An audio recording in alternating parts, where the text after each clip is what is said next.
بسم الله الرحمن الرحيم. السلام عليكم ورحمة الله وبركاته. الحمد لله رب العالمين. اللهم صل وسلم وبارك على سيدنا ونبينا وحبيبنا وشفيعنا محمد وعلى آله وصحبه أجمعين. أما بعد. Pemirsa TV1 yang dimuliakan Allah Subhanahu wa taala, ya para satis, para tamu yang hadir di studio ini, semoga kita selalu dalam lindungan Allah Subhanahu wa taala. Sebenarnya dari tadi sebelum saya datang, ketika foto saya diposting di media, banyak yang WA ke saya. Syekh, hati-hati, jangan dipancing, jangan datang ini. Nah, kira-kira kenapa? Kira-kira ada apa ini yang menakutkan di sini, Ustaz? Ustaz Haikal, kira-kira apa di sini? Banyak yang suruh jangan datang ini. Tapi insyaAllah mudah-mudahan yang saya sampaikan bermanfaat bagi kita semua. Saudara yang dimuliakan Allah Subhanahu wa taala, saya ingat satu hal kurang lebih 20 tahun yang lalu. Saya beri tugas berkhidmat seorang guru besar datang dari India. Saya yang bawa beliau dari rumah ke Masjid Nabawi, dari Masjid Nabawi ke rumah. Sedang jalan saya diskusi sama beliau, minta nasihat. Beliau melihat saya walaupun masih muda, umur saya masih 20-an, tetapi pengaruhnya luar biasa. Banyak jamaah yang datang ke rumah saya dari mana-mana, banyak guru yang terkumpul di rumah saya. Saya minta nasihat dari beliau. Dia berkata, Fir'aun telah mati, tetapi sifat Fir'aun masih ada di sebagian hati. Qarun sudah mati, tetapi sifat Qarun masih ada dalam sebagian hati. Namrud, Haman telah mati, tetapi sifat-sifat mereka masih ada dalam sebagian hati. Maksudnya apa? Beliau berkata, jangan sampai tertipu sama dirinya sendiri. Kalau Fir'aun tertipu dengan kekuasaannya, Qarun tertipu dengan kekayaannya, Namrud tertipu dengan ilmunya dan kekuatannya. Beliau menyampaikan nasihat, sebelum melakukan apapun, sebelum mengucapkan apapun, harus memiliki dua dasar yang penting. Cahaya ilmu dan cahaya hidayah. Ini bukan hanya bagi pejabat saja, tapi setiap orang termasuk ustaz atau syekh atau seorang da'i. Sebelum bicara, sebelum melakukan apapun, kalau posisi kita sensitif, pengaruh jamaah, harus kita hati-hati. Mempunyai ilmu dan hidayah. Ilmu yang dimaksud bukan ilmu agama saja. Apa yang kita ucapkan harus kita mempunyai ilmu. Dari mana ini? Asalnya dia dari mana? Bukan cuma dari lidah ke lidah atau dari sosial media, langsung kita berani mengucapkan saran dari kita. Tidak. Harus kita mengetahui ini apa yang saya mau sampaikan. Karena tanggung jawabnya besar. Karena itu jujur saja, saya enggak pernah campur politik. Karena saya enggak tahu. Saya enggak begitu peduli sama media. Pernah ada cerita, tabligh akbar besar, ribuan orang. Ada seorang bertanya tentang hal yang viral di Indonesia 2 tahun yang lalu. 2 atau 3 pertanyaan. Saya menjawab begini. Pertanyaan yang pertama, saya berkata, karena ada profesor yang sebelah kanan saya, dia lebih tahu daripada saya alihkan ke dia. Pertanyaan yang kedua, karena saya enggak tahu apa yang terjadi, belum pernah saya melihat, saya alihkan ke yang kedua. Begitulah, karena saya belum punya ilmu tentang apa yang saya mau sampaikan. Kata seorang salafus salih, qal wallahi ma takallamtu bil kalimati illa a'dadtu laha jawaban baina yaday Allah. Tidak pernah saya mengucapkan satu kalimat kecuali saya mempersiapkan jawaban di hadapan Allah Subhanahu wa taala. Itu bukan bebas. Bukan kita mengikuti emosi, apa yang kita mau sampaikan, kita serahkan apa yang mau saya sampaikan. Saya kuat, enggak ada yang bisa panggil saya. Karena kekuasaannya di tangan saya. Tidak, nanti ada panggilan luar biasa di hari kiamat nanti. Tanggung jawabnya besar di hadapan Allah Subhanahu wa taala. Apa yang kita ucapkan ini sesuai ridha Allah, sesuai syariat Islam, sesuai aturan Allah Subhanahu wa taala atau tidak, ada kepentingan yang lain. Berarti jangan kita ngomong atau bicara apapun kecuali kita mempunyai dasar ilmu. Bukan artinya kita semuanya tidak peduli atau tidak terlibat dalam politik. Kalau ada seorang yang ahli mempunyai ilmu, boleh silakan. Tapi kalau saya atau seorang yang seperti saya tidak mempunyai dasar ilmu tentang politik, enggak usah dicampur. Jangan ikut. Karena tanggung jawabnya besar. Yang kedua, hidayah. Kalau ilmu enggak cukup. Kalau hidayah agar bisa membedakan mana yang hak, mana yang batil. Kalau ilmu pengetahuan bisa semuanya tahu. Tahu ini benar, ini sah, ini salah, tetapi karena kurang hidayah, kurang cahaya dalam hatinya, tidak bisa membedakan antara hak dan batil. Karena itu dua dasar ini saya ingin menyampaikan kepada semuanya. Pejabat, ustaz, guru, bahkan di rumah kita harus kita mempunyai ilmu dan hidayah. Memohon kepada Allah Subhanahu wa taala dan mempersiapkan jawaban nanti di hadapan Allah Subhanahu wa taala. Pasti kita semuanya pindah ke alam akhirat. Satu persatu berdiri di hadapan Allah Subhanahu wa taala dan bertanya apa yang pernah kita lakukan, apa yang pernah kita ucapkan, apakah itu sesuai ridha Allah Subhanahu wa taala atau ada kepentingan yang lain. Semoga kita selalu dalam melindungan Allah Subhanahu wa taala, apa yang kita lakukan dan ucapkan selalu dalam ridha Allah Subhanahu wa taala. Barakallahu fikum. Terima kasih.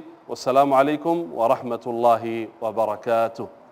Waalaikumsalam warahmatullahi wabarakatuh. Terima kasih banyak Syekh Muhammad Jabir sudah mengawali catatan demokrasi malam hari ini. Semua sama di mata hukum, Syekh Muhammad Jabir. Sekali lagi terima kasih Syekh sudah hadir Syekh. Barakallahu fikum. Apa kabar? Babi Haikal Hasan, Bang Haris Azhar, ditunggu dari tadi Bang. Akhirnya datang juga nih Bang Haris. Yang penting datang Bang, itu yang paling penting. Dokter Tirta sehat? Bang Teddy? Bang Ade Irfan Pulungan sehat? Kita semua mematuhi protokol COVID-19 dari sebelum acara ini. Kami pastikan bahwa semua kru kami sudah menjalani tes swab antigen.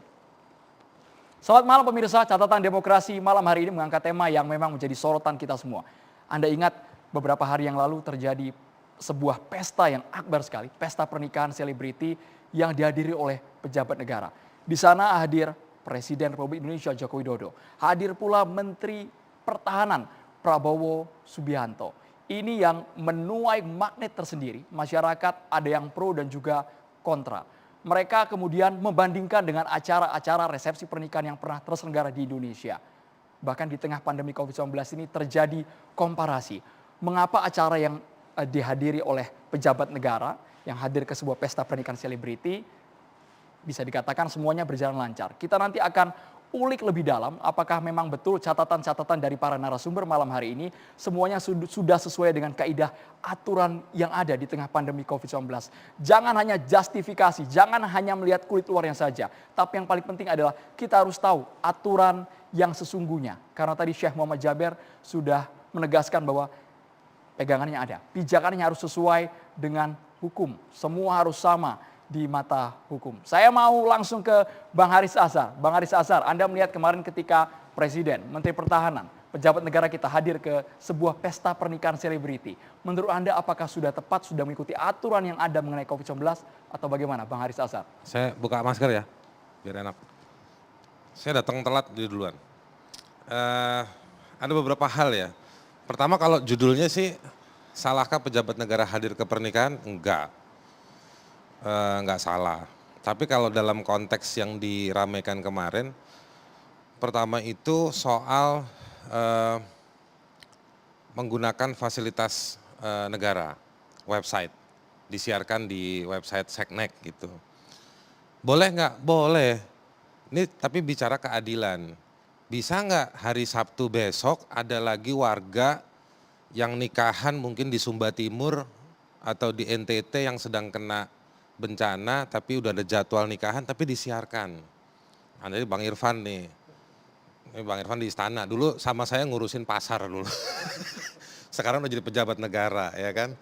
Nah pasti dia nanti mau belain Jokowi. Tapi buat saya Belum berstatement Bang, sabar. iya, sabar. enggak udah tahu saya. Dihabiskan dulu Bang Haris.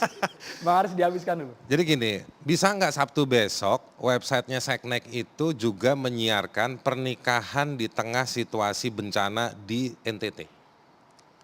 Untuk menggugurkan, nanti kan pasti nih Babe Hekal ini pasti mengecam kan gitu. Ini kalau saya baca dari polarisasi wacana yang ada.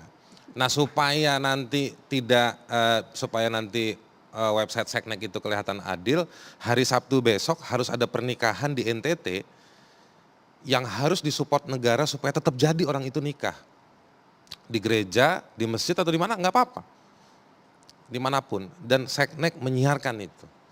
Supaya menggugurkan dalil bahwa website Seknek tidak hanya menyiarkan untuk Atta Halilintar dan siapa tuh anaknya Aurel ya? Aurel, kalau dia apal, saya kurang apal. Nah, Tapi Anda jadi tidak hadir ke sana kan ya? saya nggak diundang. Oh enggak diundang. Kalau diundang hadir? Kalau diundang hadir? Enggak, karena kemarin acara lamaran ponakan saya. Oh, Nah, jadi itu satu. Kalau Sabtu besok tidak ada live pernikahan di orang rakyat jelata, di situ tidak adil. Jadi ada kesempatan untuk mendalilkan ketidakadilan yang banyak digunjingkan oleh masyarakat. Nah, itu satu. Yang kedua, saya bukan ahli agama, tapi saksi sebuah pernikahan itu tanggung jawabnya lumayan lah. Tapi saya nggak mau masuk ke wilayah privat. Tapi karena saya lawyer, kalau kita ngurusin kasus perceraian itu, kadang-kadang kita butuh saksinya. Nah, jadi pasti ada pertimbangan atau keluarganya Atta Halilintar maupun Aurel, kenapa misalnya Prabowo sama Jokowi, Presiden dan Menhan yang super sibuk dijadiin saksi. Gitu. Mudah-mudahan tidak ada perceraian. Tapi kalau ada sengketa, mudah-mudahan keduanya baru bersedia juga hadir. nikah beberapa hari sudah ngomong perceraian. Nah, nih, makanya Bang Haris, saya gimana bilang nih, Bang? mudah-mudahan. Kita doanya baik-baik Bang. Loh begini. Kita doakan sakinah mawadah warahmah mereka Bang. Nah, Anda tahu nggak? Anda kapan-kapan undang Mahkamah Agung, tanya kasus apa yang paling tinggi di pengadilan? Kasus yang ada di pengadilan agama. Saya kasih faktanya. Saya nggak mendoakan, saya nggak mau. Saya berharap Atta Halilintar seperti Habibie dengan istrinya. Nah itu tadi kan Anda menuduh saya, tapi saya doain juga seperti itu. Nah jadi, tapi saya cuma mau bilang makna kesaksian itu penting. Oke. Dalam perspektif hukum acara gitu ya. Yang berikutnya lagi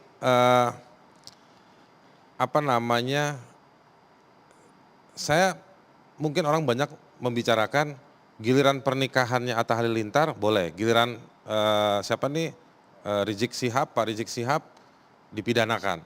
Saya nggak mau pakai bahan itu. Publik sekarang kalau punya internet di HP-nya ketik di Google. Pernikahan dibatalkan. Di scroll 2 menit, habis nggak? Banyak bos.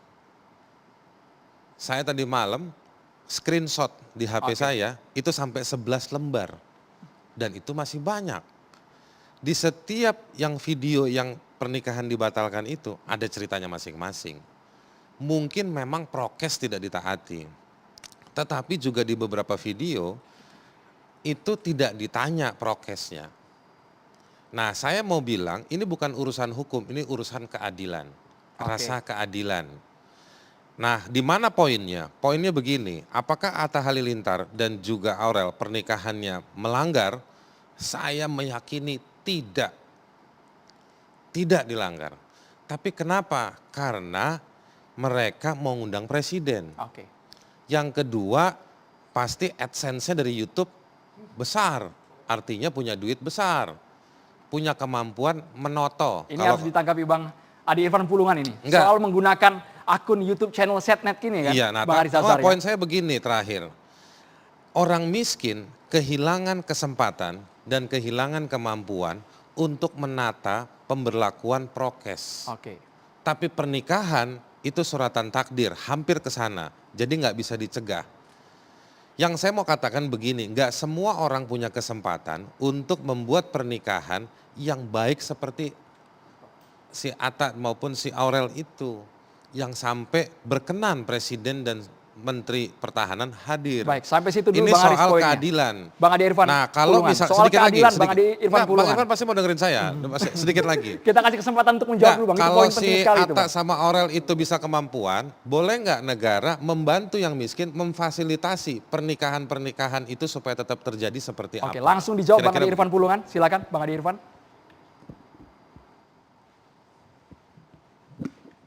Baik, makasih.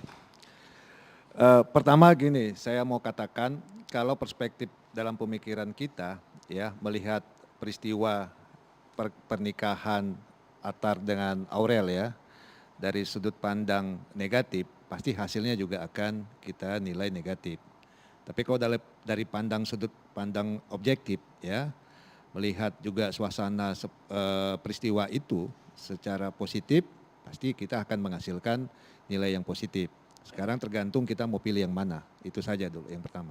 Yang kedua adalah sebuah peristiwa atau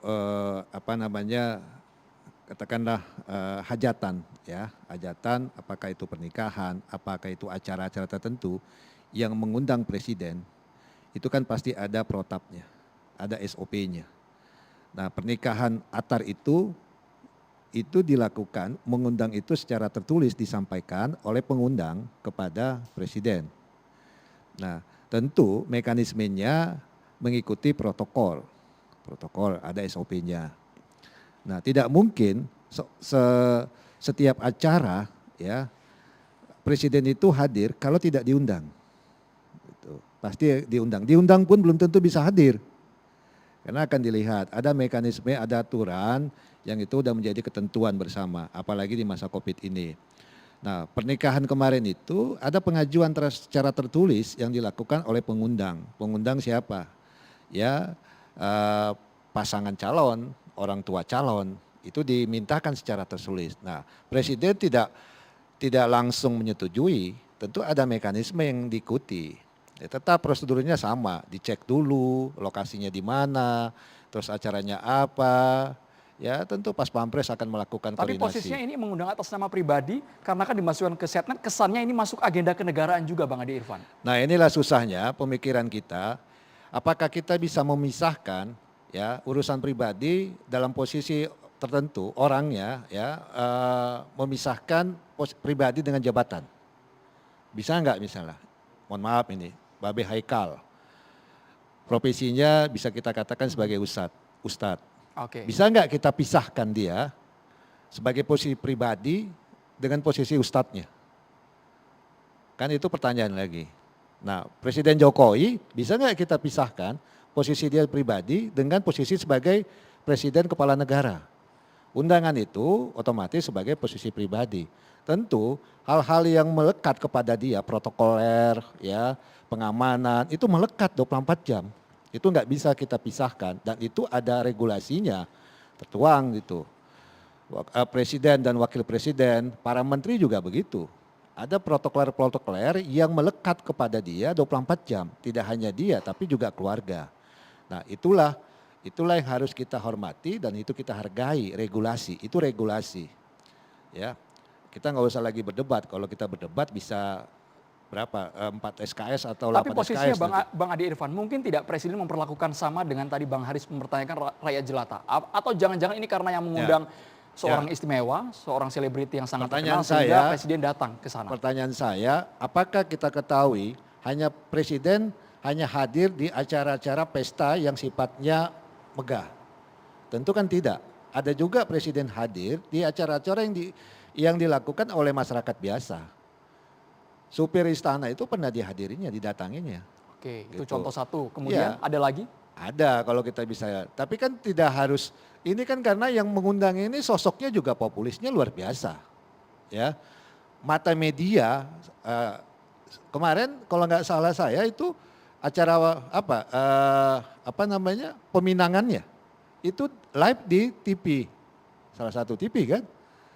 Nah ini memang magnetnya yang mengundang itu acara itu yang memang luar biasa. Tapi yang menjadi sorotan di tengah pandemi COVID-19 Bang Ade Irfan. Nah ini kembali lagi. Tadi Bang Ade Irfan sudah berkali-kali menegaskan sudah sesuai dengan protapnya, aturan semua tes sudah dijalani kan Bang Ade Irfan ya. Ya. Nah apa yang salah melakukan acara pernikahan di masa pandemik hari ini? Dan tentu kan aturannya, regulasinya juga sudah ada ya. Tidak ada pelarangan, tapi ada pembatasan. Pembatasan acara-acara pernikahan ataupun acara-acara yang lainnya yang harus dipatuhi yang melaksanakan atau yang melakukan acara tersebut. Nah itu yang harus dipatuhi. Ya, bukan pelarangan, tapi pembatasan. Pembatasan itu maksudnya apa? Ya dari segi undangan, kapasitas gedung, ya itu kan dibatasi dan Baik. itu dikeluarkan oleh Satgas Covid 25% dari kapasitas maksimum.